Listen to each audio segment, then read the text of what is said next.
Hello friends, how are you. Welcome to Indira civil services with Anuj Patel. हम लोग बात कर रहे हैं करंट अफेयर्स की जो श्रृंखला है या चैन है, इसके तहत आज हम देखेंगे कि ब्रिक्स रोजगार कार्य समूह की पहली बैठक क्यों होती है, ये भी देखेंगे। ये चर्चा में क्यों रहा है, तो आप देखेंगे ये पहली बैठक है कहीं ना कहीं ब्रिक्स देशों की रोजगार के लिए।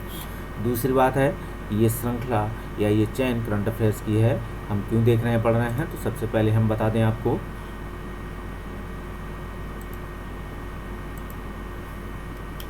कि अगर आप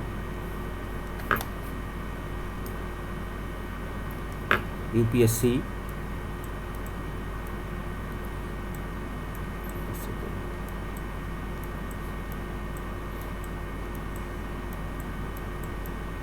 दो हजार 21 एंड कितना यूपीपीसीएस 2021 क्या है दे रहे हैं। साथ ही अगर आप अदर स्टेट पीसीएस दे रहे हैं, वनडे एग्ज़ाम दे रहे हैं, तब भी ये श्रृंखला आपको काम आएगी। तो आप देख सकते हैं इस चैन की इस अगली कड़ी में, या तो आप देखेंगे कि जो भी आप पढ़ लिख रहे हैं, समझ रहे हैं, तो वो Indira civil services by Anuj Patel sir. Please channel को लाइक और सब्सक्राइब करें, आगे बढ़ाएं। इसके साथ ही आप देखेंगे कि ब्रिक्स कब बना था, ब्रिक्स क्यों गठित हुआ है, ब्रिक्स में कौन कौन से देश शामिल है। बहुत सी सिंपल चीज़ है, आपको पता भी होना चाहिए अगर आप तैयारी कर रहे हैं। ब्रिक्स का उद्देश्य क्या है, इन सभी चीज़ों को लेकर आप देख सकते हैं। तो आप देखेंगे इसके साथ ही चर्चा में क्यों है, तो आप इसे देखेंगे कि ब्रिक्स देशों के बीच पहली ब्रिक्स एक रोजगार कार्य समूह एम्प्लॉयमेंट वर्किंग ग्रुप है की बैठक होती है, आप इसे देखेंगे। और प्रमुख बिंदुओं के रूप में आप देख सकते हैं कि रोजगार कार्य समूह ने क्या किया है कि पहली बैठक की अध्यक्षता किसने की है, भारत सरकार के श्रम एवं रोजगार मंत्रालय के सचिव ने की। तो आप देखेंगे सबसे पहले पूछा जाएगा कि ब्रिक्स रोजगार समूह की पहली बैठक की अध्यक्षता किसने की है, तो भारत सरकार। तो आप देखेंगे कहीं ना कहीं भारत में हुई होगी चीज़। और आप देखेंगे ये कौन से मंत्रालय ने की है, तो रोजगार है, तो जाहिर सी बात है श्रम एवं रोजगार मंत्रालय, ठीक। और आप देखेंगे उल्लेखनीय है कि भारत ने इसी साल ब्रिक्स का जो है अध्यक्ष पद संभाला है। तो आप देखेंगे इस साल की जो 2021 की अध्यक्षता है, ये किसके पास है, ब्रिक्स के पास, इसे याद रखिएगा, ठीक है, ब्रिक्स के पास है जो। और इस ब्रिक्स रोजगार कार्य समूह की बैठक में से देखेंगे ब्रिक्स देशों के बीच सामाजिक सुरक्षा समझौतों को क्या किया जाएगा, प्रोत्साहन मिलेगा, श्रम बाजारों के आकार देने में मिलेगी, श्रम शक्ति के रूप में महिलाओं की भागीदारी की बात की गई है। तो सबसे पहले मेन पॉइंट है, आपको याद रखना चाहिए कि इस साल के ब्रिक्स की अध्यक्षता भारत कर रहा है। जो ब्रिक्स रोजगार समूह है ये श्रम एवं रोजगार मंत्रालय के अंतर्गत की गई है। अगर और अंदर पूछा जाएगा किसने की है, तो रोजगार में इसके जो सचिव होंगे उन्होंने की है। और आप ये भी देखेंगे कि इस बैठक में ब्रिक्स देशों के बीच सामाजिक सुरक्षा समझौतों को प्रोत्साहन देने, श्रम रोजगारों को आकार देने, श्रम शक्ति के रूप में महिलाओं की भागीदारी और श्रम बाजार में कार्यशील घंटे आदि की चर्चा हुई। तो आप देखेंगे इन्हीं सब बातों को लेकर चर्चा हुई है। आप इसे देख सकते हैं कि अब रोजगार से रिलेटेड बैठक है, तो जाहिर सी बात है कि इसमें आईआर से रिलेटेड टॉपिक की बात नहीं होगी। तो आप देख सकते हैं कि इनमें क्या होगा कि जो सुरक्षा समझौते हैं, सामाजिक सुरक्षा किनके होंगे, रोजगार से रिलेटेड होंगे, श्रम बाजारों को आकार कैसे दिया जाए, इससे बात चर्चा होगी, श्रम शक्ति के रूप में महिलाओं की भागीदारी दिखाई जा रही है, और श्रम बाजार में कार्यशील घंटे इत्यादि पर चर्चा होती है। इसके साथ ही आप देखेंगे कि इस बैठक में पार्ट टाइम के हिसाब से काम करने वालों को आप देखेंगे, जिन्हें गिग कहा गया है, किसी संगठन से जुड़ने वाले काम करने वाले प्लेटफॉर्म को आदि मुद्दे शामिल हैं। तो आप देखेंगे इसमें इस बैठक में क्या किया है, जो पार्ट टाइम के हिसाब से काम करते हैं आप उन्हें देख सकते हैं, इन्हें गिग बोला गया है। तथा किसी संगठन से जुड़कर काम करने वाले, अगर किसी संगठन से जुड़े हैं तो प्लेटफॉर्म के रोजगार के मुद्दे, ये सभी इन मुद्दों में शामिल हैं। ब्रिक्स सदस्य देशों के अलावा आप देखेंगे अंतर्राष्ट्रीय श्रम संगठन ILO तथा अंतर्राष्ट्रीय सामाजिक सुरक्षा एजेंसी ISSA के प्रतिनिधियों ने इस बैठक में अपनी बात रखी और एजेंडे पर सुझाव दिए। तो आप देखेंगे अलग अलग देशों ने अपने अपने जो है अंतर्राष्ट्रीय मानकों के हिसाब से अंतर्राष्ट्रीय सामाजिक सुरक्षा एजेंसी के प्रतिनिधियों ने इस बैठक पर बात रखी। और आप ये भी देखेंगे कि इस बैठक में सामाजिक सुरक्षा समझौतों पर ब्रिक्स के सदस्य देशों ने प्रतिबद्धता व्यक्त की है। इसके अलावा ब्रिक्स के सदस्य देशों ने रोजगार और कोविड-19 महामारी के दौरान जोखिम के मद्देनज़र विभिन्न उपायों पर भी गौर किया है। ठीक है, ब्रिक्स के बारे में अगर जान लेते हैं तो आप देखेंगे ब्रिक्स क्या था। ब्रिक्स की जो विचार या कल्पना आइडिया 2001 में सर्वप्रथम गोल्डमैन सैक के अर्थशास्त्री जिम ओ'नील, आप इसे याद रखें, यूपीएससी के इस टाइप के क्वेश्चन फेवरेट क्वेश्चन होते हैं। तो आप देख सकते हैं ब्रिक्स की अगर संकल्पना का विचार या आइडिया कल्पना जो भी आपको लगे, पहला विचार 2001 में आया। सर्वप्रथम कौन थे? गोल्डमैन सैक के अर्थशास्त्री जिम ओ'नील ने किया है। और इसके शोधन आप देखेंगे building better global economic BRICS में किया गया था। आप ये भी देख सकते हैं जो building better global economic BRICS है इन्होंने किया। अब इनका एक शोध पत्र था, तो इस शोध पत्र को भी याद रखेंगे कि इस संकल्पना में कब आया, तो building better global economic BRICS में किया था। इस देखेंगे आइडिया या कल्पना में ब्राज़ील, भारत, चीन शामिल थे। सबसे पहले जो कल्पना आई थी उस कल्पना में आप देखेंगे कौन थे? ब्राज़ील, भारत और चीन शामिल थे। और ब्रिक्स दुनिया की 5 सबसे तेज़ी से उभरती अर्थव्यवस्थाओं वाले में शामिल है। तो ब्राज़ील है, रूस है, भारत है और चीन है। दक्षिणी अफ्रीका से मिलकर बना एक समूह है। तो ठीक है, एक समूह बनाया है जो आपसी सामाजिक, आर्थिक, राजनीतिक कोई भी संगठन बनता है सबसे पहले वो आर्थिक होता है, उसके आधार पे जुड़े हुए सामाजिक आधार बनते हैं। सामाजिक संबंधों को या सामाजिक संबंधों के आधार पर आर्थिक आधार बनते हैं, या आर्थिक आधार पर सामाजिक संबंध बनते हैं, या इन दोनों के आधार पर ही कल्चरल रिलेशन बनते हैं। तो आप देखेंगे कि या तो कल्चरल रिलेशन के आधार पर ये संबंध बनेंगे कि चलिए हम लोगों की विचारधाराएं, संस्कृति एक हैं, अपने देश के लोगों को क्या करें? रोजगार उपलब्ध कराएं, आर्थिक रूप से क्या करें? विकसित करें। और आप ये भी देखेंगे सभी देश लगभग थर्ड वर्ल्ड कंट्री से आते हैं, चाहे वो चाइना भी हो। चाइना हालांकि पहले स्वतंत्र हो चुका था, लेकिन कहीं ना कहीं वो भी क्या था? कॉलोनियल स्टेट के रूप में रहा है। दरअसल ब्रिक्स इन 5 देशों के नाम के पहले अक्षर आप देख सकते हैं जो है सभी देशों के जो 5 देश हैं, ब्राज़ील का B, रसिया का R, India I, China C और साउथ अफ्रीका का S के लिए प्रयोग किया जाने वाला एक संक्षिप्त शब्द है। इसकी औपचारिक स्थापना देखेंगे जुलाई 2006 में होती है।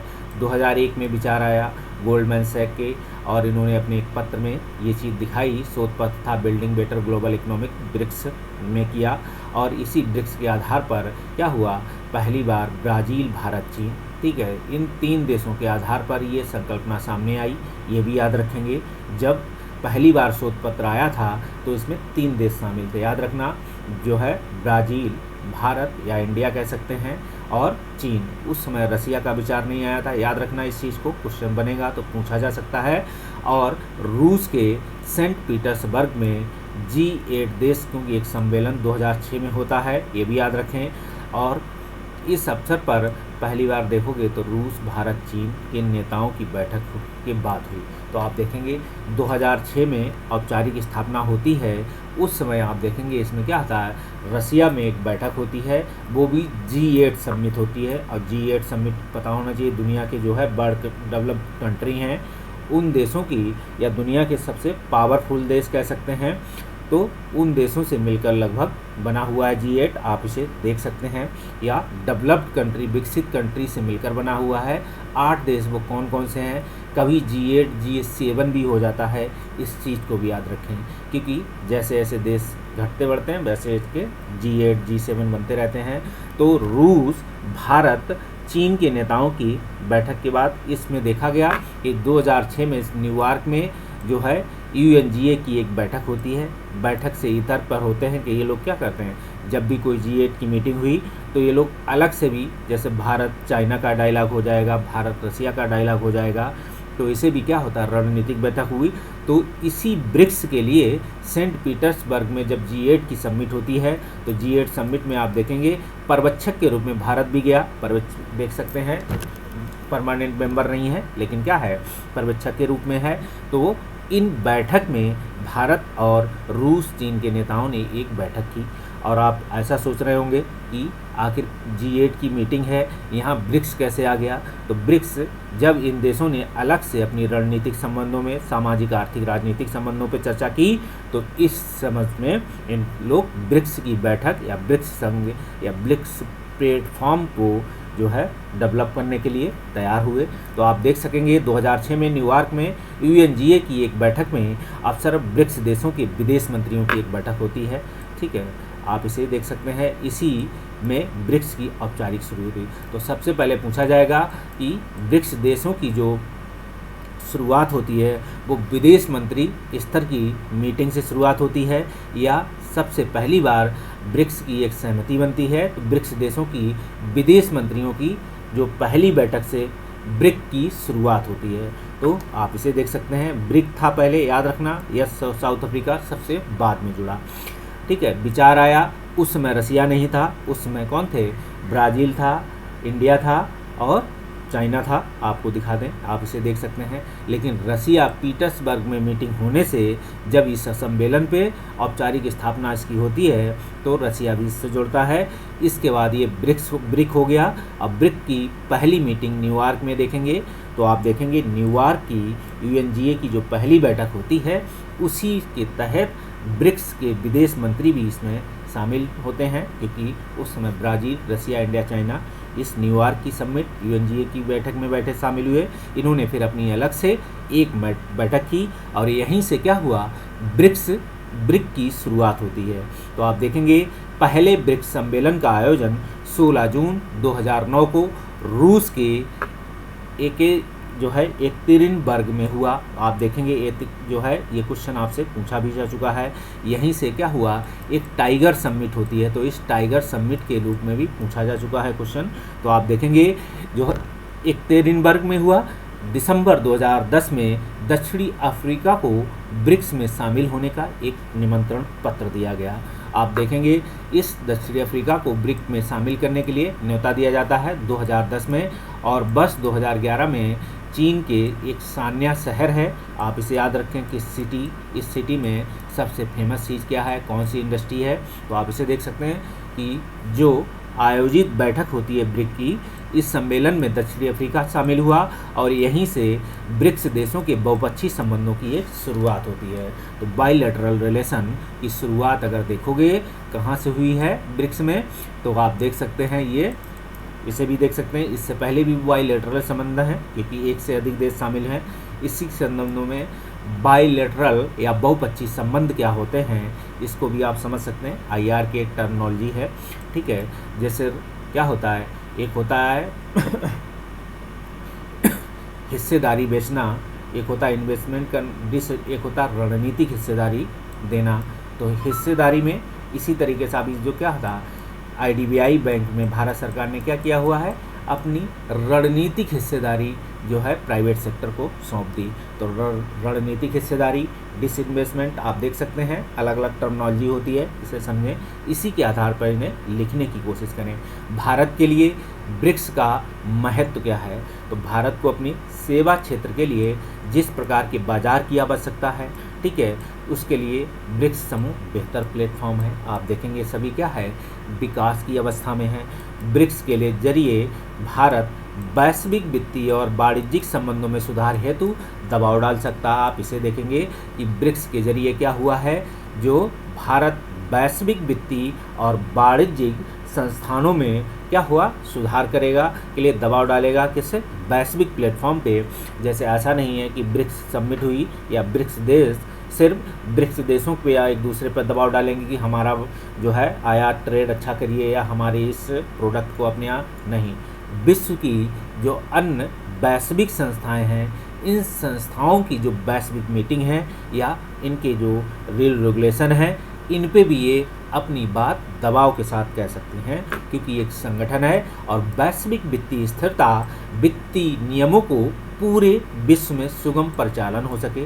क्योंकि आप देखेंगे, दूसरी बात, भारत जलवायु परिवर्तन, आतंकवाद दिशा में एक क्या है, दृष्टिकोण के साथ उचित कार्रवाई विकिस जो ब्रिक्स है ये उचित मंच साबित हो सकता है।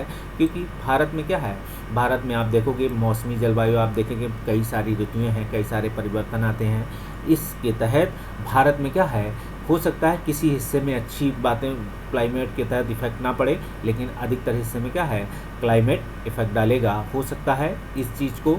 और भारत के ऐसा नहीं है कि जो ग्लोबल वार्मिंग है इससे भारत को अछूता, या कह सकते हैं कि भारत में नहीं पड़ेगा, या भारत के किसी हिस्से में पड़ेगा, किसी हिस्से में नहीं पड़ेगा, ये तो आने वाला समय बताएगा।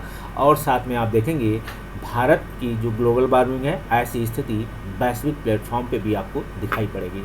तो ग्लोब खासकर जो तटीय समुद्री देश हैं इन पे सबसे ज़्यादा खतरा है। हमने आपको पहले ही बताया है, गरीब और भुखमरी को समाप्त कर जो असमानता दूर करने में ब्रिक्स का मंच भारत के लिए उपयोगी हो सकता है। आप इसे याद रखेंगे कि जो गरीबी और भुखमरी को समाप्त करके की ये असमानता है। तो आप देख सकते हैं कि अगर आपको ब्रिक्स लिखने का है, अभी हम एक क्वेश्चन आपके लिए सामने रखेंगे, तो आप देख सकते हैं कि भारत अपनी बात जो है संवैधानिक रूप से भी करता है, तो गरीबी और भुखमरी को समाप्त करने की असमानता दूर करेगा।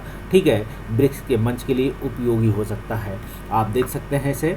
ठीक है, और ब्रिक्स देशों की मध्य चुनौतियां कौन कौन सी हैं। ठीक है, तो देखेंगे ब्रिक्स देशों के मध्य अत्यधिक भिन्नता होने के कारण किसी एक साझे निर्णय, समग्र दृष्टिकोण, एक समन्वित कार्रवाई पर पहुंचना मुश्किल होता है। तो आप इसे देख सकते हैं, ब्रिक्स देशों के बीच अत्यधिक भिन्नता होने के कारण किसी एक साझे निर्णय, समग्र दृष्टिकोण, एक समन्वित कार्रवाई, इन सभी पर पहुंचना कितना कठिन होता है, आप इसे देख सकते हैं। और सभी देशों के अलग अलग हित समूह की प्रासंगिकता को धूमिल करते हैं। तो आप इसे देख सकते हैं कि जो अलग अलग हित हैं इनकी समूह की प्रासंगिकता को धूमिल किस तरीके से करते हैं। इस समूह के द्वारा सभी देशों के सर्वाधिक व्यापार चीन से होता है, आप इसे देखेंगे। हमेशा आरोप लगाया जाता है कि चीन इस मंच का दुरुपयोग अपने हितों के लिए करता है। इसके साथ ही सभी देश चीन के साथ अपने व्यापार को संतुलित करने के लिए लगातार कोशिश कर रहे हैं। तो आप इसको भी देखेंगे कि किस तरीके से एक वैश्विक स्तर पर एक ब्रिक्स हो चाहे अन्य देश हो, जैसे चीन अपने हित में प्रयोग करता है। तो आपको बता दें कि विश्व की जो भी संस्थाएं हैं वैश्विक मंच पर अपने देश के हितों की बात हमेशा रखेगा, ये उसकी विदेश नीति का हिस्सा होता है। ठीक है, आप इसे देख सकते हैं। इसके साथ ही कोविड-19 महामारी, वैश्विक मंदी, ट्रेड वार, संरक्षणवाद इत्यादि कारक देशों के बीच संबंधों को क्या करती है, सीमित करती है। ब्रिक्स के महत्वपूर्ण देशों भारत और चीन के मध्य सीमा संबंधी विवादों की प्रासंगिकता को कम करते हैं। तो आप इसे देखेंगे कि ब्रिक्स के महत्वपूर्ण देशों भारत चीन के मध्य जो है सीमा संबंधी विवाद ब्रिक्स की प्रासंगिकता को कम करते हैं। तो ये क्या है, ये चुनौतियां हैं। आप चुनौतियों के रूप में इनके आंतरिक डेमोक्रेटिक को लेके सकते हैं, क्योंकि ब्रिक्स का सांस्कृतिक कुछ और है, समानता है लेकिन मिलता जुलता है, लेकिन ऐसा नहीं है कि हर चीज़ से हो। तो आप देख सकते हैं अन्य भी समझिए जो चुनौतियां लिख सकते हैं, सामाजिक, आर्थिक, राजनीतिक, ठीक है, सांस्कृतिक आधार पर भी आप इसे डिफरेंट कर सकते हैं चुनौतियों के रूप में, क्योंकि अलग अलग कल्चर है, अलग अलग है, तो कैसे समायोजन होगा, कैसे समावेशी विकास होगा, इसको भी यहाँ लिख सकते हैं बेहतरीन तरीके से। ठीक, इसके साथ ही आप देखेंगे, हाँ, इस वीडियो को हम लोग यहीं रोकते हैं, मिलते हैं अगले वीडियो में। आई होप आपको बताना, हाँ एक चीज़ और आपको क्वेश्चन और बता देते हैं।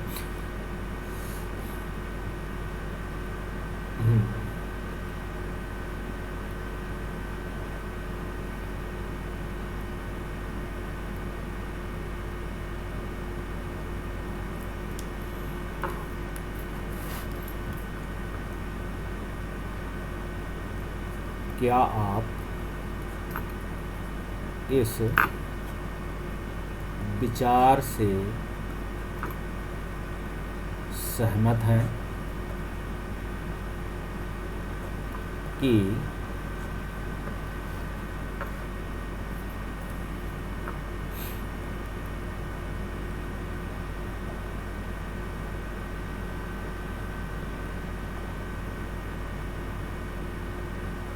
ब्रिक्स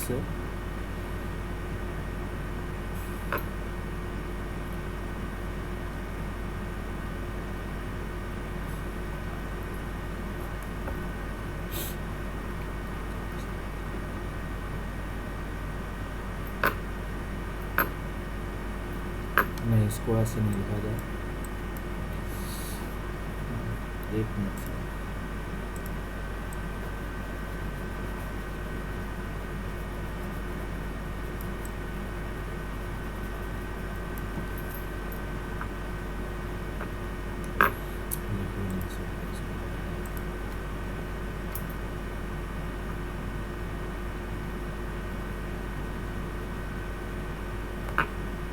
ब्रिक्स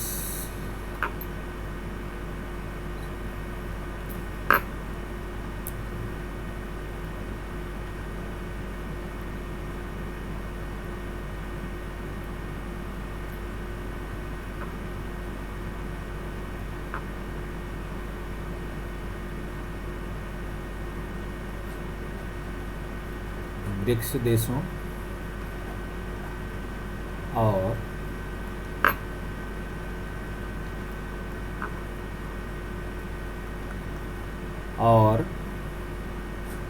क्या होगा, ब्रिक्स देशों और वैश्विक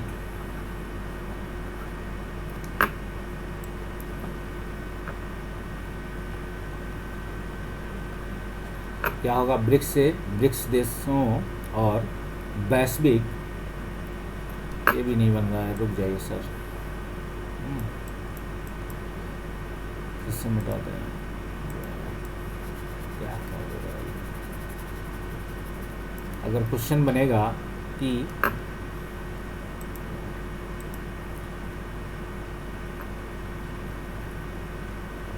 ब्रिक्स से आप क्या समझते हैं,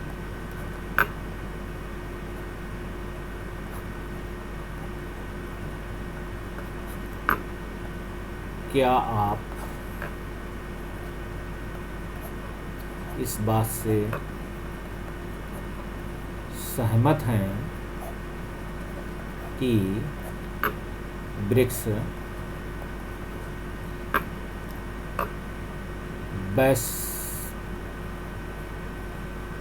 वैश्विक मंच से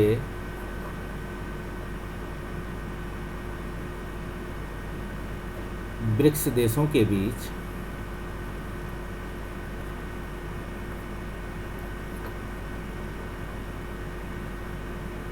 रोजगार के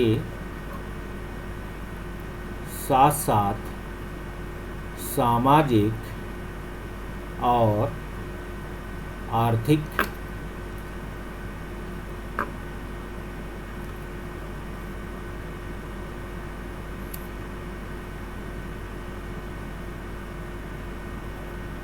रूप से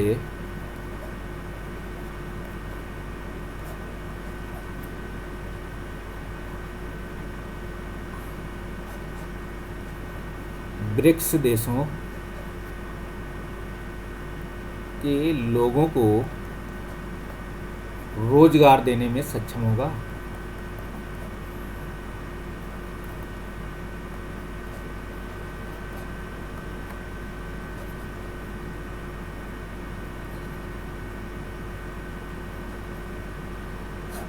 सक्षम होगा, ठीक, इससे सहमत हैं और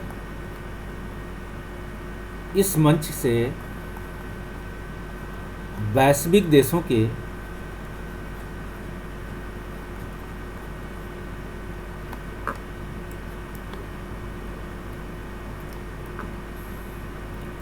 यहीं पे से रोक देते हैं, लिखिए समीक्षा कीजिए।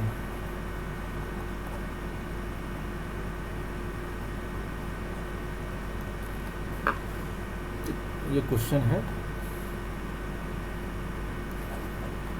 और भी बन सकते हैं। चलिए मिलते हैं अगले वीडियो में, तब तक के लिए बाय बाय।